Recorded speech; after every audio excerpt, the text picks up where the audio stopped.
desde Tucídides, a construção de alguns conceitos centrais.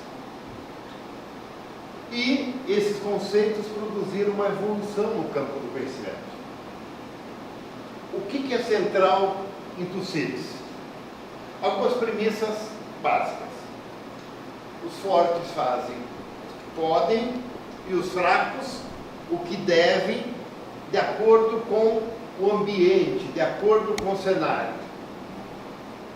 Bem, o cenário do mundo de Tucídides é um cenário bipolar, com duas potências, uma marítima e outra terrestre, e um ambiente em que a desconfiança impera. Se eu usasse o Waltz, eu ia dizer anarquia, a ausência da garantia de segurança.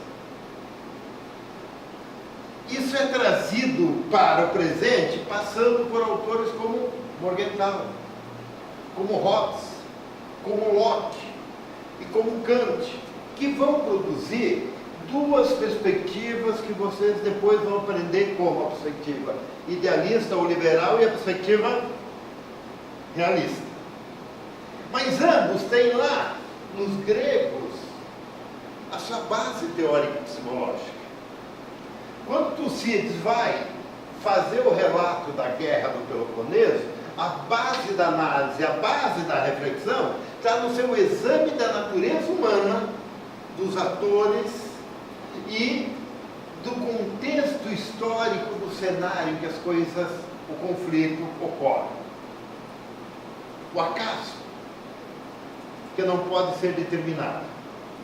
A natureza humana que Tucídides ressalta, enfoca o homem dominado pelo interesse, pela vaidade, pela paixão, pela busca da glória, né?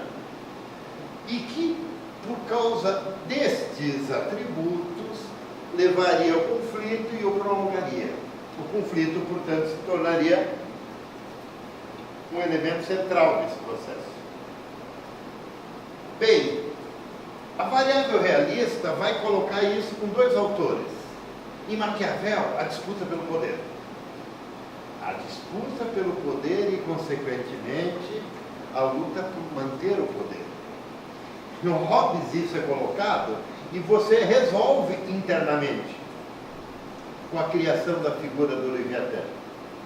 Mas que se produz a nível internacional o estado de natureza, aquela imagem filosófica que mostraria um ambiente de estabilidade, onde reina o conflito, a insegurança e, consequentemente, moveria os atores para a busca de segurança. A Politics, portanto, envolve uma estratégia política que implica em construir segurança. Isso se observa na evolução do conceito de soberania nas relações internacionais e da forma como ele foi construído. Muito bem. O realista que vai tentar sistematizar isto não é Kant, é Morgenthau, que na obra A Política entre as Nações vai eleger o poder, a categoria poder, como elemento central. E vai, portanto, a partir daí, construir toda a argumentação trabalhando os elementos do poder que os Estados dispõem para garantir a sobrevivência num sistema sem autoajuda. É isso? Posso continuar? Muito bem. Eu pulei os idealistas, os liberais. Então eu vou voltar. E eu preciso associar de alguma forma a construção do conhecimento idealista nas relações internacionais como uma estratégia pensada e muito bem pensada para tentar civilizar o poder e construir ferramentas que possibilitassem a construção da paz. Me permite, eu vou dar uma resumidinha correndo aqui, tirar só, não vou destacar alguns pontos básicos, mas se a disciplina nasce com a missão de evitar as guerras após o que ocorreu com a Primeira Guerra Mundial, não é a lógica realista que se impõe no discurso do cara, mas sim uma ação pragmática como uma tentativa de atuar para evitar novos conflitos. E qual a ideia aqui? Cooperação, em vez de competição. Ou, dito de outra forma, a construção de um conjunto de ações que visasse a construir uma paz objetiva. Isso implica princípios morais sendo construídos e a construção de uma instituição internacional que inicialmente seria a Liga das Nações e depois a ONU, e a construção de um conjunto normativo internacional, leis, ou, como vocês conhecem do curso do Direito Internacional. A proposta liberal não é uma proposta tipicamente teórica de conhecer a realidade, é uma proposta muito mais normativa. Em vez do é, o dever ser. Nesse sentido, a ideia é introduzir mudanças objetivas para reduzir conflitos. Meios: livre comércio, democracia e instituições. Ora, por que isso? A mesma leitura que os realistas fazem dos Cívios, os liberais também fazem. O que muda é o foco. O realismo, ao avaliar que a natureza humana não pode ser modificada, implica na compreensão que o conflito é interno. Os Estados têm que atuar nesse cenário. Os idealistas ou liberais vão construir toda uma estratégia dizendo: não, é possível modificar a natureza humana. Educação é um caminho, mas nós precisamos de ações objetivas.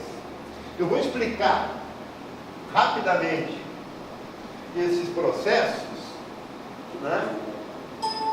E você tem todo isso aqui, depois eu posso ceder para vocês sem problema nenhum, tá? Você tem todo um discurso liberal que envolvia uma crítica aos governantes. Importante, até o início do século, é o fortalecimento do Estado, não dos indivíduos, né? Necessidade objetiva: abolir o estado de natureza do sistema internacional e mudar a visão sobre o homem e sociedade, inserir uma visão mais otimista. O homem pode evoluir se a ele for oferecido uma série de instrumentos que permitam domar suas paixões e rumo a uma racionalidade instrumental. Papel-chave: educação para a paz. Não vou pegar os antigos, desde Marcílio de Pádua, é o primeiro a começar a pensar utopicamente, Thomas More, Erasmo de Roterdã. Nós não temos tempo para discutir cada um desses autores, né? Século XVIII, o papel dos iluministas. Então, olha só, se eu voltar a Marcílio de Pádua, ele está escrevendo em 1300. Né? Por que eu voltei lá em Tucídides, 2.400 anos atrás? Porque o primeiro modelo teórico que a gente tem, talvez o nosso erro é rotular Tucídides como um realista, pelas características dele examinar a natureza humana, dele olhar para a realidade como ela é, não como ela deveria ser, não construir heróis artificialmente, né? Não construir temas morais, e sim a realidade como ela aparece os sentidos. Tudo bem, isso são características do realismo. E dizer que os idealistas não observam isso, observam, mas eles querem dar um passo além. intervir nessa realidade. Talvez por isso sejam chamados de utópicos, porque eles não se preocupam objetivamente com as questões de fundo. Né? Então, se você pega Abate Saint-Pierre, qual é a ideia aqui? A tentativa de extinção da guerra, abster-se ou abdicar-se do uso da força. Como isso? A tentativa de pensar em uma construção de organizações internacionais. Agora, quando é que o Abate Saint-Pierre está escrevendo? 1713. O que aconteceu ali? Qual é o fenômeno mais importante? Os principais estados, e só na Europa, estavam formados. É diferente se você pegar o processo do século XV ao século XVII. É o central da formação das guerras de unificação estatal. Então já há um poder, quando Saint-Pierre escreve, estabelecido. Já há um status quo garantido, portanto já há o soberano. Embora a Europa continue em conflito, em guerras, a ideia é que esses soberanos foram reconhecidos pelo poder dominante na época, e a partir disso é possível você construir alguma estratégia que faça com que esses soberanos deixem de guerrear entre si. Adam Smith vai mostrar que existe a possibilidade de avanços, o que implica em eliminação da política que guiava os estados até 1770, que é o mercantilismo. O que Adam Smith tenta fazer? A Inglaterra, depois da Guerra dos 7 Anos, se tornou o hegemon. Derrotou a França, e é nesse contexto que surge a riqueza das nações. Como é, e a pergunta que não aparece no livro e não aparece nos seguidores de Adam Smith: como que a Inglaterra poderia continuar sendo a number one com outro modelo? Por quê? Se você mantém a perspectiva mercantilista, o equilíbrio de poder forçaria a aliança de outros estados contra o poder inglês. Portanto, a Inglaterra não poderia ser mais, digamos, imperialista. Tem que qualificar essa noção de imperialismo. Por isso, liberalismo. Por isso, princípios como o livre comércio. Por isso, projetos de cooperação.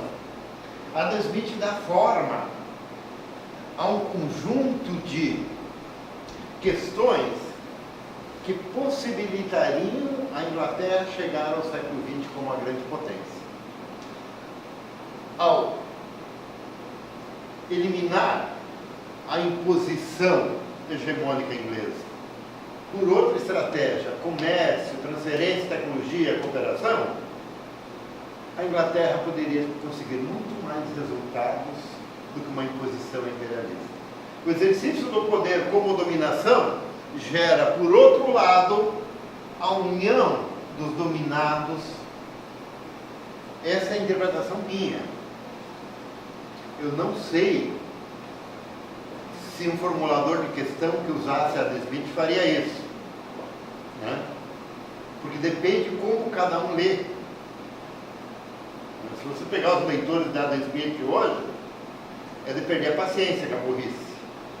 Eles esquecem de contextualizar os autores no seu tempo histórico, nos problemas do seu tempo.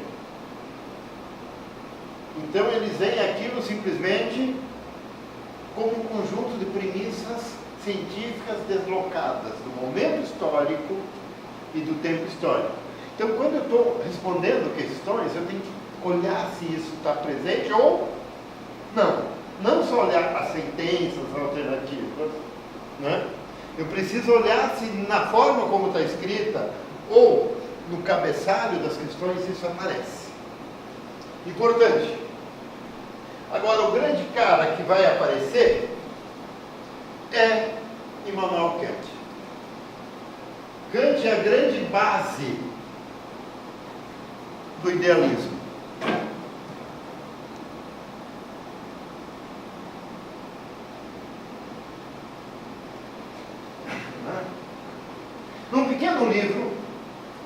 chamado A Paz Perpétua, muitos chamam nem de livro, de opúsculo, né? Aparece aí o mais ambicioso projeto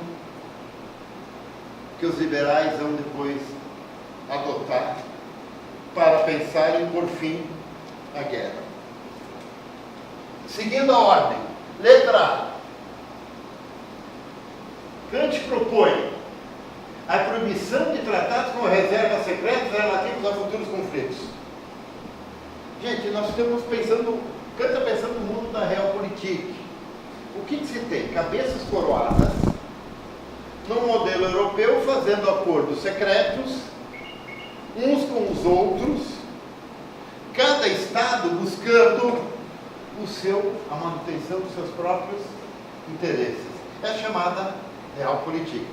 Cada estado buscando acumular o máximo de poder possível para viabilizar os seus interesses. Nesse processo, né, a estratégia diplomática, portanto, é construir um conjunto de relações, de compromissos mútuos,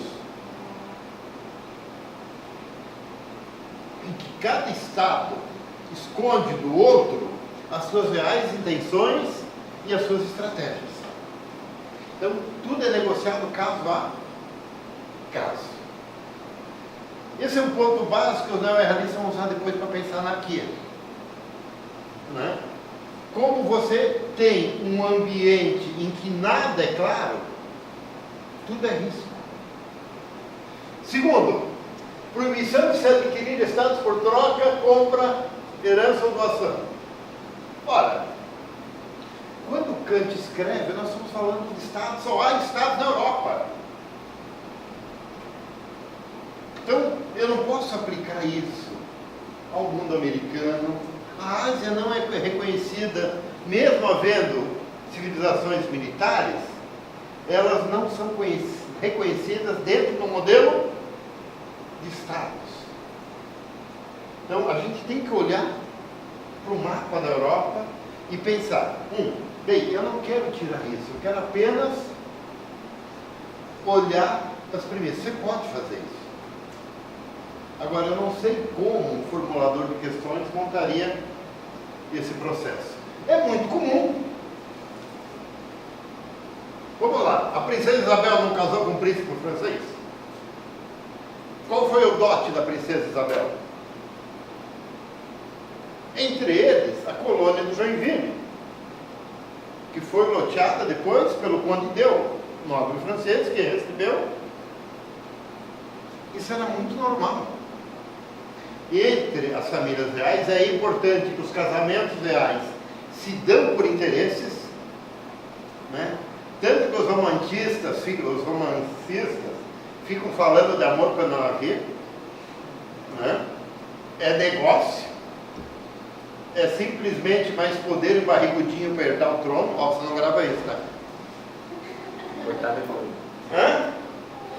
E um argumento que todos os liberais tendem a assumir: reduzir o poder das forças armadas. Até hoje isso é importante quando os países são comandados na perspectiva liberal.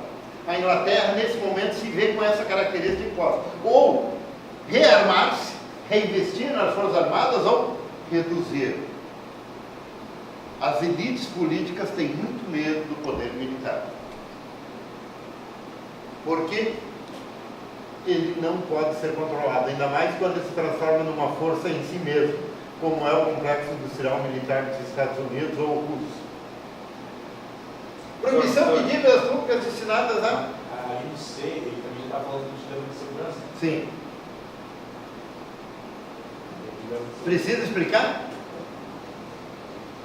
Está claro? Letra D. Proibição de dívidas públicas destinadas a financiar guerra. É o outro argumento central. Um liberal como Adam Smith, por exemplo, vai deixar bem claro o seguinte: a proibição tem que pagar a guerra com impostos correntes. Nada de fazer um fundo de guerra, que é o argumento central do mundo mercantilista, em termos de economia política. Em termos de política internacional, portanto, justifica o quê? A ideia democrática, quanto mais tem que pagar com recursos correntes, mais rápido elas começam e mais rápido elas terminam. Os estados não vão querer, nesse sentido, prolongar. Vai faltar? Então, isso significa política interna, construção de normas positivas que proíbem o soberano para se endividar, porque isso cria políticas de alianças. E aquelas guerras que poderiam ser rápidas são infinitas. Gente, tudo isso antes da Primeira Guerra. Kant está escrevendo em 1795. A Primeira Guerra é 1914 a 17. Então ele está escrevendo 120 anos antes. Oui?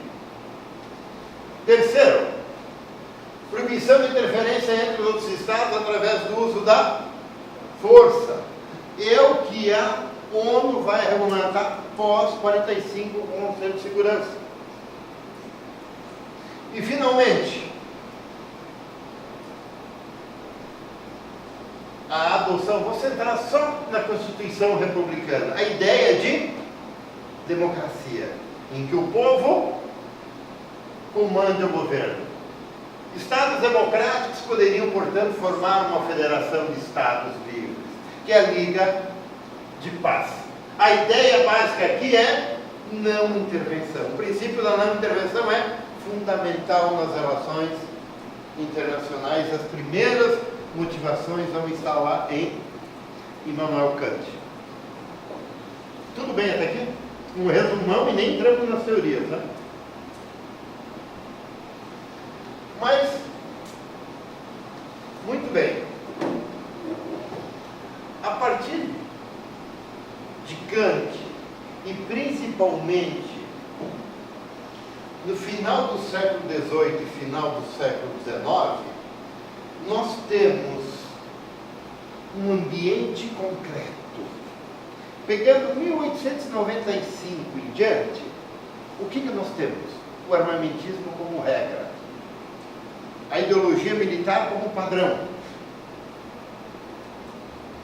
E, por outro lado, nós temos a construção de um conjunto muito grande de ligas pacifistas. Nós somos 400. Eu coloquei algumas aqui para que vocês entendessem que há um debate muito grande no final do século, no começo do século XIX, entre os pacifistas e os militaristas. Venceu os militaristas. Tanto que quando a Primeira Guerra é declarada, as pessoas saíram comemorar na rua como se fosse alguém ganhou a Copa do Mundo. Tal o ambiente que se vivia. Então você tem do lado uma racionalidade anti-guerra e do outro lado uma ideologia militarista. Óbvio que essa ideologia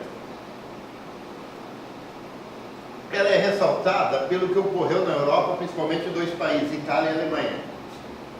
Não é? A unificação alemã e a unificação italiana, baseada no nacionalismo centralizador e com desenvolvimento muito rápido, que colocou, por exemplo, a Alemanha já em 1905 como primeira potência econômica da Europa, vai mostrar que aquele modelo, um Estado forte, centralizado, militarista, é eficiente para progresso, até para desenvolvimento e para bem-estar.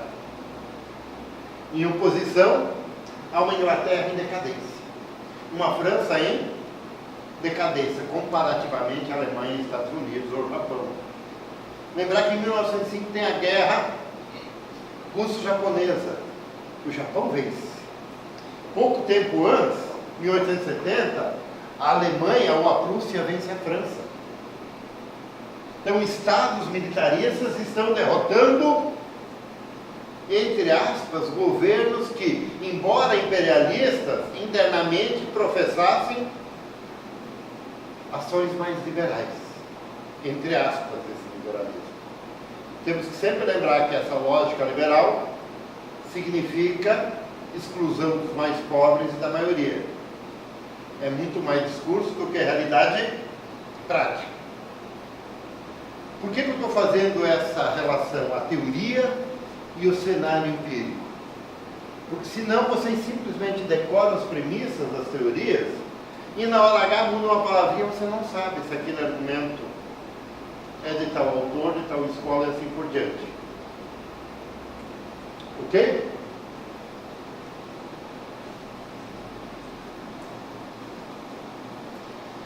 Vamos lá, principais temas. Por quê é importante isso? Porque é sobre esses temas que os realistas depois vão se posicionar. A crítica realista, que vai chamar o liberalismo de idealista, em cima desses 4 temas básicos. Perdão, você pode gravar isso que é interessante.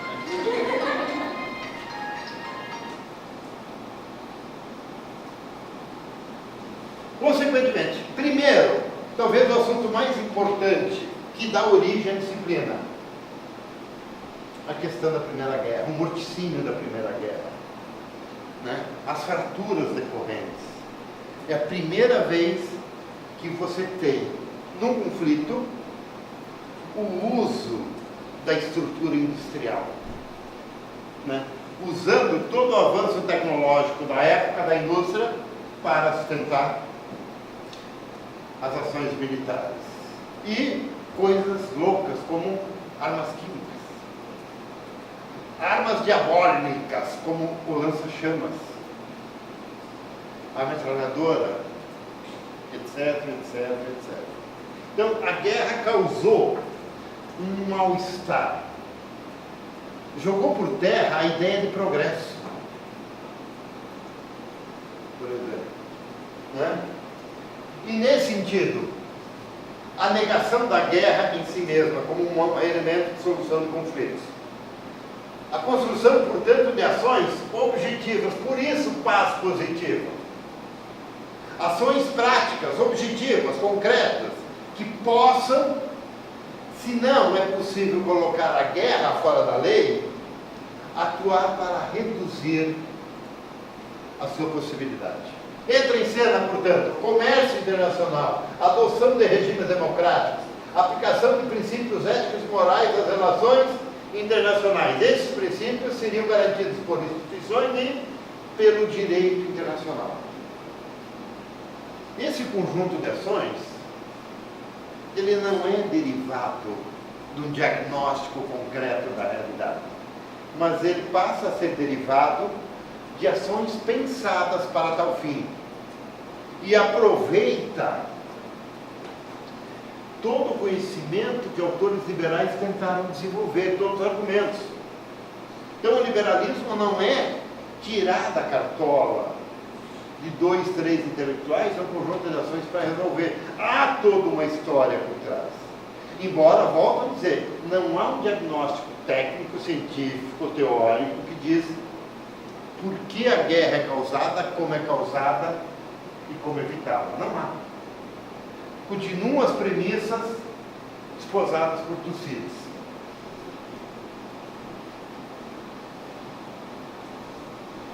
Adiante. Comércio internacional. Por que é um elemento importante? O que Montesquieu vai dizer? A paz é o efeito natural do comércio, da relação de interdependência. A relação de interdependência reduz o desconhecimento mútuo, aproxima os diferentes, constrói novas regras, novas possibilidades de relacionamento. Algo semelhante vai ser dito por Kant.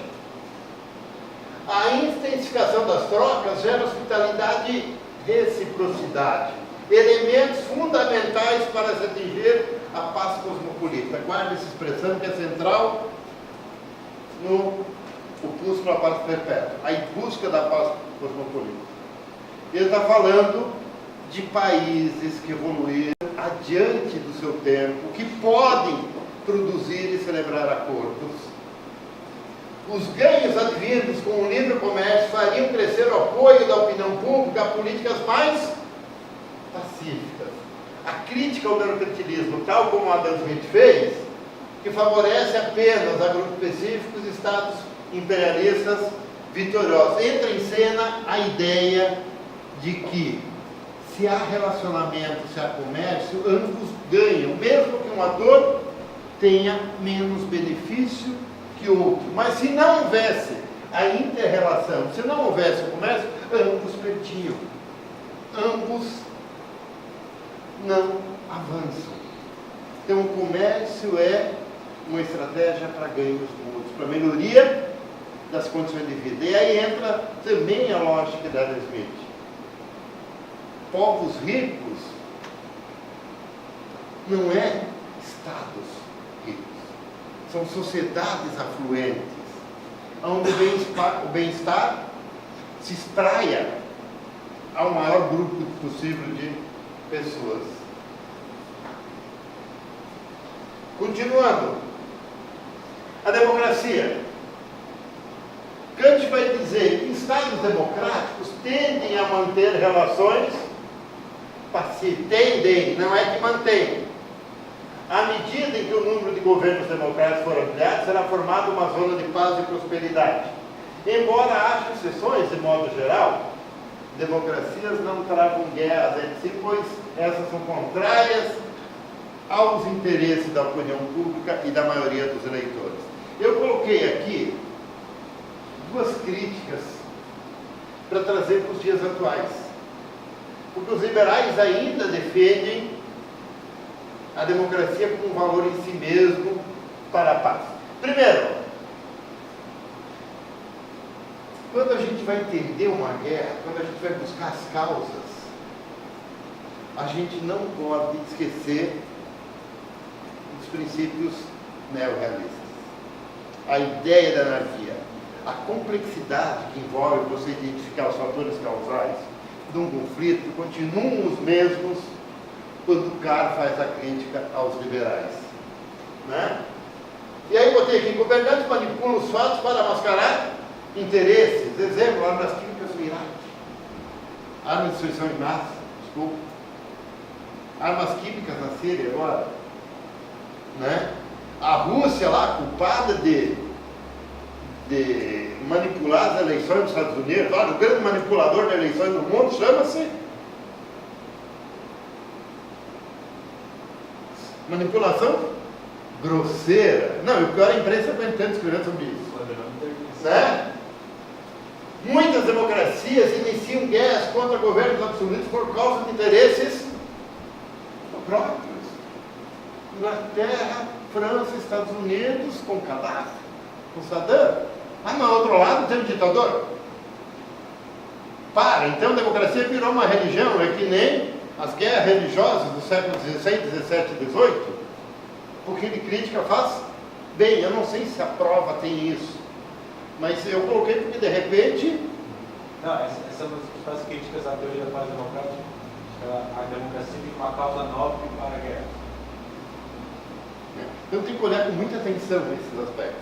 E mais, o papel da opinião pública a nível interno e internacional é superestimado. Opinião pública é o quê? A Rede Globo? Publicada. Escreve a asneira que quiser e o Álvaro Dias responde aí nos debates. Começar a mandar uns livrinhos para aquelas anos, mas eu não leio mesmo. Só leio manchete. Um pouquinho de cuidado, mas é essa opinião publicada que produz conflitos. A opinião pública não é, você não faz uma consulta popular, um referendo para, vocês aprovam a guerra? Aprova a gente ir lá detonar aqueles russos? É assim que se faz? É opinião publicada, na minha interpretação. Provavelmente pode haver questões disso, chamando atenção para alguma teoria, propaganda, alguma coisa, né? Então o que eles vão pegar? 2, 3 charges lá mostrando arma de destruição em massa, terrorismo, essas coisas, e aí eles podem remeter para as teorias, as questões. Entendeu? Então, esses pontozinhos, e aí eles fulano diz isso, Beltrano diz isso. E aí tem aquelas chaves de resposta. Marque A se você considera só essa, marque B e C, D e E, ou A e B combinam porque isso diz isso, uma é consequência, outra é causa. Algum problema com esse tipo de questão? Se tem um conteúdo, qualquer forma de resolver é tchan.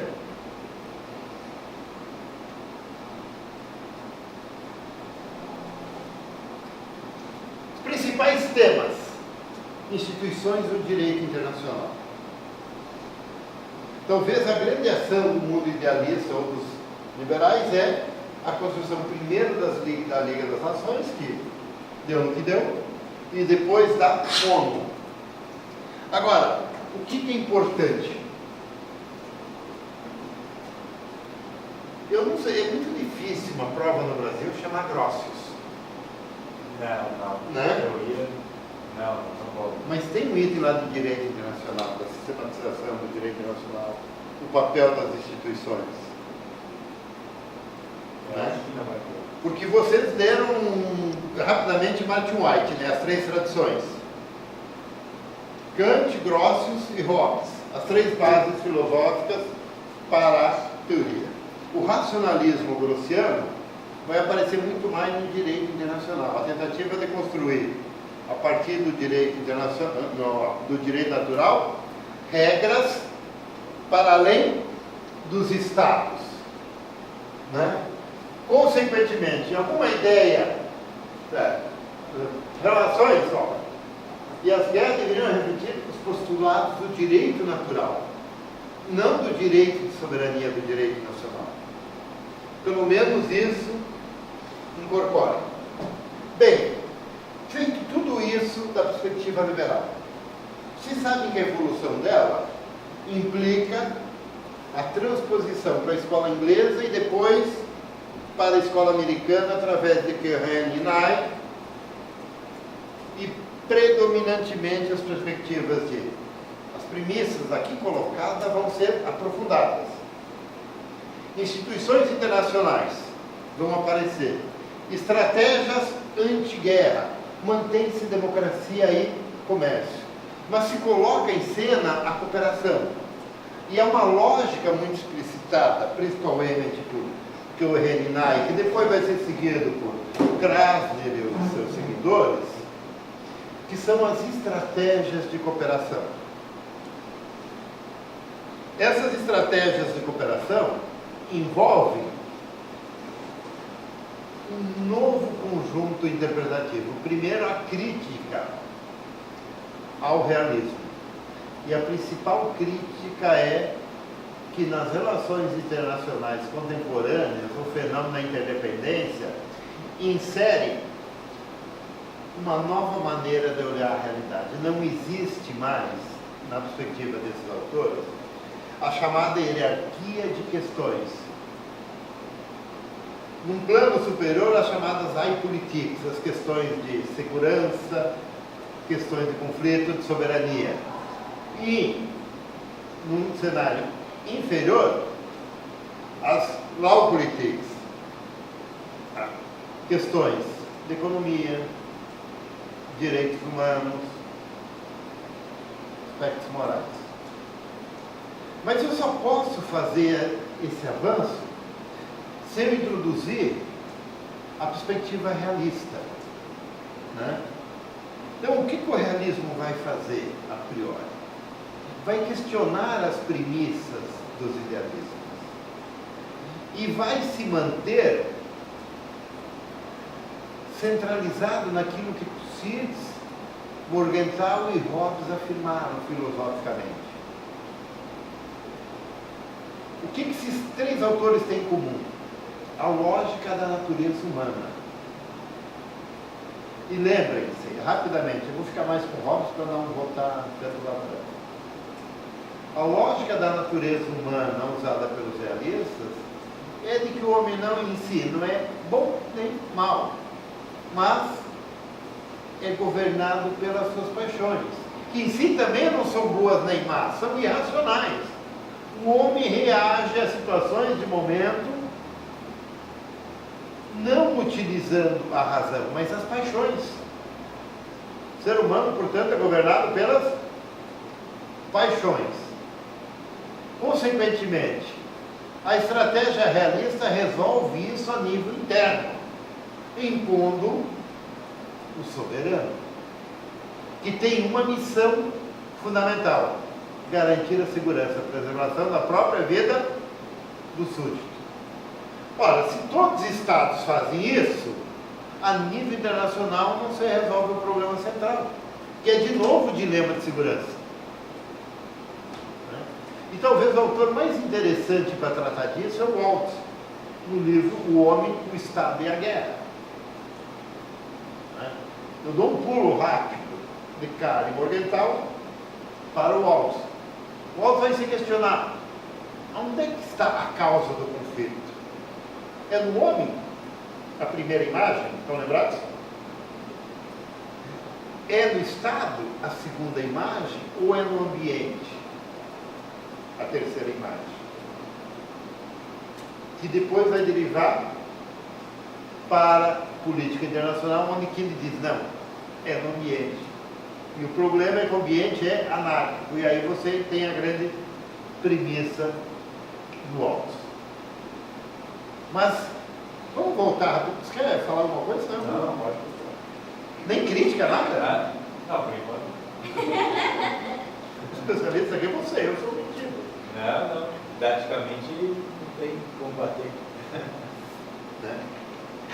E essa probabilidade quanto melhor didaticamente for apresentado o conteúdo, melhor você se prepara para a prova, porque as questões não têm múltipla escolha, então é mais de entender as premissas, não de escrever textos. Mas, continuando, portanto, quem é que dá o tom do debate? É os idealistas, porque eles definem a agenda, definem a pauta. Então, os realistas vão fazer o quê? Vão fazer a crítica às premissas idealistas. Eles não vão discutir a forma de governo, se é democrático, se é uma ditadura, se é autocrático, se é plutocrático. Eles vão definir que há um elemento que centraliza, que determina a ação de todos os outros estados. E aí vamos separar rapidamente Estado e governo. Como o dilema de segurança se impõe, cada estado busca sobreviver. Nesse cenário de insegurança, ou como diria Hobbes, de guerra de todos contra todos, cada estado busca armar-se, cada estado busca acumular poder, seja poder militar, seja poder econômico, e eles não vão olhar se é um soberano absolutista, se é um soberano democrático ou não. Todos os estados devem acumular poder, porque as relações internacionais entre governos soberanos implica a lógica darwinista de que o homem é o lobo do próprio homem. Consequentemente, o Estado que busca sobreviver tem que acumular elementos de poder. Isso é fundamental. Mas por que isso ocorre? Pelo velho problema da natureza humana. E aí que vai entrar a minha observação do Waltz. Mas se a natureza humana é a causa, o Waltz vai chegar à conclusão que, peraí, não é bem assim, existem pessoas más e pessoas boas. Existem pessoas que fazem o bem, pessoas não podem estar assim na natureza humana. Esse é o avanço do Waltz em relação ao liberalismo. Mas e os estados? Vai. Não pode na natureza humana, porque é uma variável muito heterogênea. Tem vários comportamentos completamente distintos. Você não pode generalizar. Não dá para criar uma teoria a partir de um mar de características humanas. Não existe uma causa. Então, mas isso é usado até hoje, tá? Então, a guerra na Síria é porque tem um ditador chamado Assad que é... Então, um exemplo muito simples. Atualmente, Obama, Nobel da Paz, pai exemplar, tolerante, enfim, vocês podem criar trazer aqui um monte de qualidades sobre Obama. Mas ele foi responsável pela intervenção no Oriente Médio, pelo conflito na Síria. Então, homens bons também, na condição do Estado, fazem as guerras. Bem, segunda imagem. A causa estaria nos Estados. Primeira observação. Diferente do ser humano, o Estado é uma estrutura extremamente racional. Os Estados avaliam custos e benefícios de cada ação. Os Estados não agem irrefletidamente governados pelas suas paixões. Portanto, colocar a culpa no Estado ou no estadista não é uma resposta eficaz. Ela falha ao ser comprovada com os fatos. Mesmo Hitler foi racional. Bem, E sobre o mesmo problema, portanto, se mantém. se mantém. Outro exemplo didático. Cuba é uma ditadura. Quantas guerras Cuba já fez? Estados Unidos é uma democracia. Mas interviu lá na Angola. Não, mas não é uma, em termos... Mas é só um exemplo de que... quantitativo. Mas mas mesmo assim, do ponto de vista teórico, ele tem características ruins para... Por exemplo, Cuba, a gente pode aqui dar de graça de que Cuba, o governo cubano é um governo ruim para os seus cidadãos. Mas ele não é um governo que ameaça a política internacional, que causa guerras. Por outro lado, nós temos governos democráticos da fronteira para dentro, mas a fronteira para fora responsáveis por guerras. Então, não é a forma como um governo trata os seus cidadãos não é um indicativo de como ele vai tratar os outros estados na política internacional. Muito bem, chegamos à terceira imagem do Waltz, então, para explicar, para tentar construir uma explicação sobre o elemento causal no qual se sustenta todas as teorias de um jeito ou de outro. Vai. Elemento causal permissivo. Permissivo, pô. E essa é a diferença. Não é evento, Um evento determinante. não é eficiente, não é uma causa eficiente, é uma causa permissiva. Ou seja, e aí ele vai dizer, é a anarquia do sistema. E por que ele vai dizer isso? Num ambiente em que todos os entes soberanos, eu vou usar aqui uma... Bem-vinda? Vou usar uma fala de Raymond Aron. Esses entes soberanos são juízes e promotores de suas causas. Não é possível harmonia automática.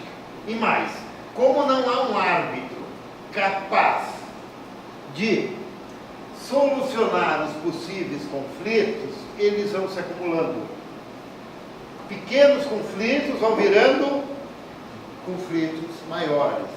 Em determinado momento, esses pequenos conflitos podem se transformar, portanto, na possibilidade de guerra. Muito bem, com isso é o Waltz realista. E é o Waltz também quem vai fazer o passo seguinte. Muito bem, primeiro os autores da escola inglesa. Martin White, Henry Hume, holandesa, mas pode ser o racionalismo de Grotius e a escola inglesa. Foi até bom você chamar a atenção. Mas vamos lá, os principais autores. Martin White, Henry Hume, Fred Halliday, Wente. Né? Então ela é muito diferente. Ela tem algumas variáveis fundamentais. A escola inglesa não abandonou a história em termos de modelos abstratos. A escola inglesa tem um elemento fundamental porque ela é racionalista. Né? Isso é central. Ela não nega o poder nas relações internacionais, mas investiga como os atores manejam o poder. Né? Modernamente, a escola inglesa virou aqui interpretação minha agora, virou uma criação de slogans e moralismos, né? Atira para todo lado. Questão de gênero, feminismo, pacifismo, né? Virou muito mais um ativismo, interpretação minha, então não é uma nota, do que uma reflexão séria sobre a evolução das relações internacionais. Ela foi capturada pela escola norte-americana porque a Inglaterra se tornou satélite estratégico dos Estados Unidos. Então, a Inglaterra como um todo deixou de pensar, vem perdendo poder ao longo do tempo e não consegue se impor internacionalmente, né? Desde antes de Tony Blair, quem é que veio antes dele? Eles estão a rebote, os americanos. Desde a guerra do Iraque, etc., estão sempre juntinhos, né? Consequentemente, mas algumas coisas interessantes. Martin White vai tratar de poder e guerra, né? No seu clássico A Política do Poder. E ela vai mostrar também, fundamentalmente, as bases das relações internacionais, chamadas três tradições: kantiana, hobbesiana e grossiana. Talvez o livro mais importante é Bull, Hadley Bull. Em Hadley Bull aparece um elemento fundamental para o estudo da política internacional, que é a questão da ordem internacional. Ordem não seria um sistema construído almejado no sentido de impor uma dada racionalidade. A ordem internacional é o conjunto de estados e situações imposta pela própria dinâmica. Por isso, a ideia de ordem anárquica, né? É a própria anarquia que constrói uma ordem em Bull, né? Então não é no sentido de coisas organizadas, estruturadas, funcionais. Não existe isso nas relações. A anarquia é o padrão ordenador, né? Obviamente, mesmo com a anarquia sendo o padrão organizador, há alguns princípios que fundam uma ordem, que ele vai resumir numa trilogia chamada Vida, Verdade e Propriedade. Vida tem o sentido de independências nacionais, soberanias. Verdades implicam na adoção do pacta sunt servanda, em oposição ou incorporando-se à realidade mudar, o stantibus sic rebus, né? Stantibus sic rebus. Ou seja, os pactos devem ser cumpridos, porque isso garante credibilidade ao ator que o afirma. Mas podem ser descumpridos se a realidade que deu origem mudar. Por isso, stantibus sic rebus. E, finalmente, a ideia de propriedade, que tem o sentido de que cada Estado, cada nação, cada povo deve ter o direito de absorver os frutos do seu trabalho, do seu labor.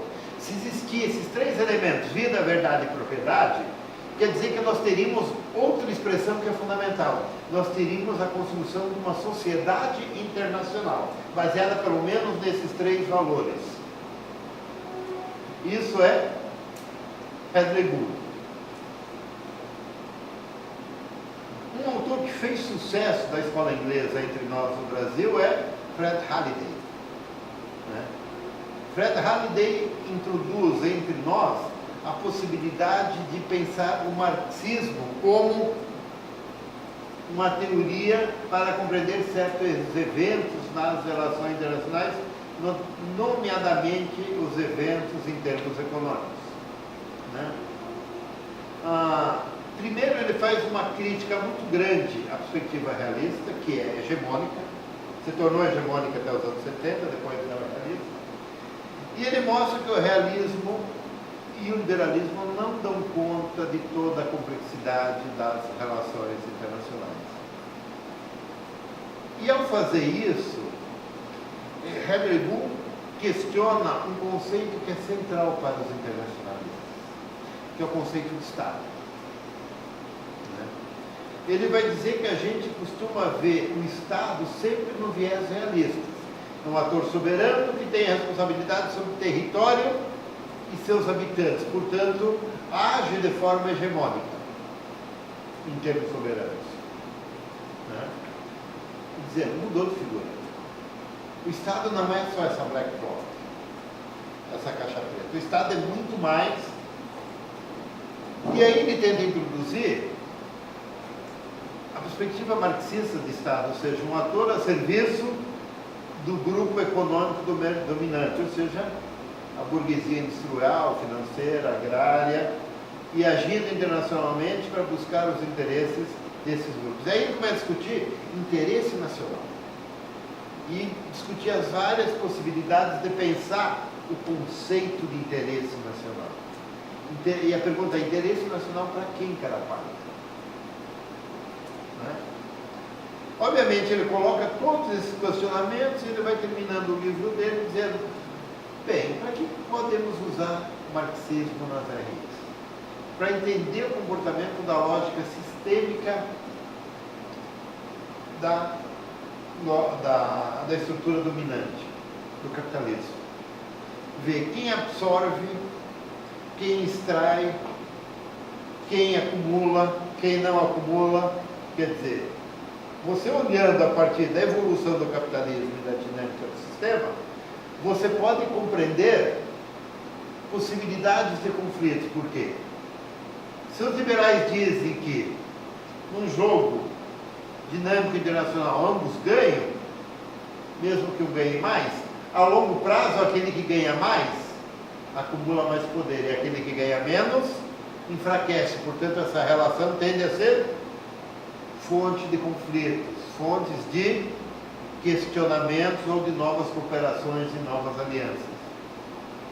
Então, Halliday é interessante para isso. Depois, na escola inglesa, talvez um dos maiores expoentes hoje seja Alexander Wente. Uma nova estratégia.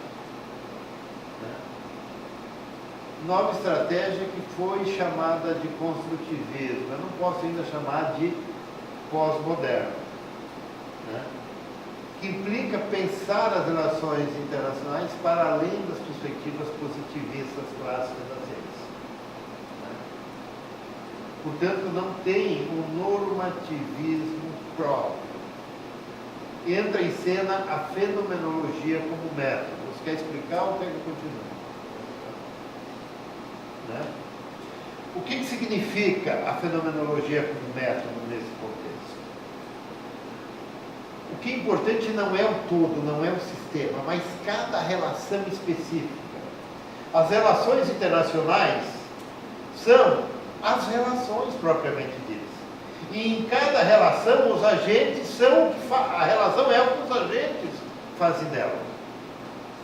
Portanto, a perspectiva fenomenológica, que implica dar sentido à relação sujeito-objeto, diz o seguinte: eu não tenho um sujeito a priori, os estados, o viver, as empresas.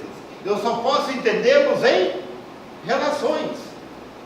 Então, cada relação que se interpõe, e aí a escala do internacional é importante, é que vai determinar o que é central naquela relação. Serve para explicar uma relação particular, mas não serve mais para explicar o todo.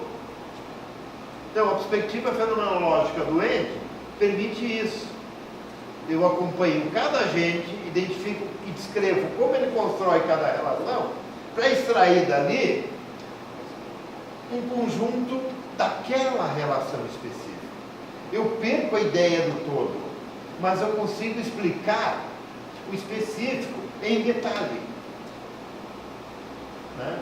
E aí eu não uso mais expressão ator, eu trabalho com a ideia de agentes que estão envolvidos naquela relação. Então o que eu investigo? Cada relação específica e os agentes interagindo. Boa. Deixa no banheiro para isso. Vai, Paulo, esse momento é todo seu. Vai. Nervoso, ficou nervoso. O Wente quis contestar o neoliberalismo do Hobbes. o neorrealismo, para o Waltz, a estrutura da política internacional é anárquica e por isso ela vai se caracterizar como sendo um ambiente de autoajuda. Todos os estados só podem contar com suas próprias capacidades para garantir os seus interesses. E aqueles que não conseguirem fazer isso de forma satisfatória vão ser sempre os mais fracos e vulneráveis do sistema internacional. Não há outra alternativa. Por isso que o relacionamento entre os estados, entre as unidades políticas, nesse ambiente, sempre será um relacionamento conflituoso devido às necessidades de sobrevivência do ambiente. O Alexander Wendt diz que a autoajuda, por exemplo, ou a própria noção de anarquia, elas vão importar de acordo com as ideias que as relações entre os estados, que permeiam as relações entre os estados. Então, a autoajuda não é uma característica constitutiva da estrutura das elites. A autoajuda é uma característica constitutiva das ideias que existem nas relações entre os estados. Não sei se vocês entenderam. Gosto de exemplos mais didáticos. Vocês na graduação tiveram amigos e inimigos. Correto? Não existe um leque, uma lista a priori, antes das relações serem estabelecidas, de quantos inimigos e amigos vocês terão. O que importa é a relação. Então aqui há uma impossibilidade de diálogo, ao meu ver, entre o Waltz e o Wendt. Porque, repito, para o Waltz a autoajuda é uma característica da estrutura. Agora, para o Wendt, a autoajuda é uma característica das ideias que estão em interação nas relações.